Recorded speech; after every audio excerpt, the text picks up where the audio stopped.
રેશમાજીએ જો મહેંદી મૂકી દીધી છે. આપણે જોઈએ પહેલા તો મહેંદી તો છે તો મહેંદી તો મૂકવી જ પડે.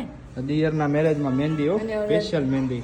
કાકાનો ભત્રીજો જો કાકાનો ભત્રીજો ચડ્ડીમાં રખડે છે. હજી સાયકલ ચલાવે છે. એની માટે તૈયાર કર્યું મસ્ત એ પોટી ને શર્ટ ને આવું બધું મસ્ત એને રેડી કરવાના. એવું છે. હા. અને મહેંદીનો કલરમાં આર ક્યાં છે મારે શોધવાનો છે. હા આર ગોતો. આર ક્યાં ગોતી છે? દ્યો ને તો 1 કરોડ નું ઈના. એટલે આર છે જ નહીં અંદર, હે ને?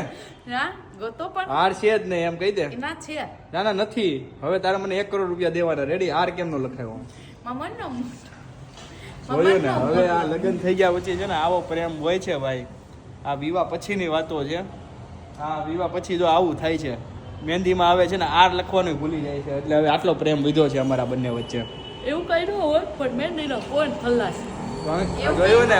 મારો આર માટે છે ને એક મહેંદીનો કોન પણ નથી, ટીપકું પણ ન કરી શક્યા. કાંઈ વાંધો નહીં રેશમાજી, કાંઈ વાંધો નહીં રેશમાજી. મહેંદી પૂરી થઈ. નહીં રેશમાજી, હવે જોઈ લીધું અમે.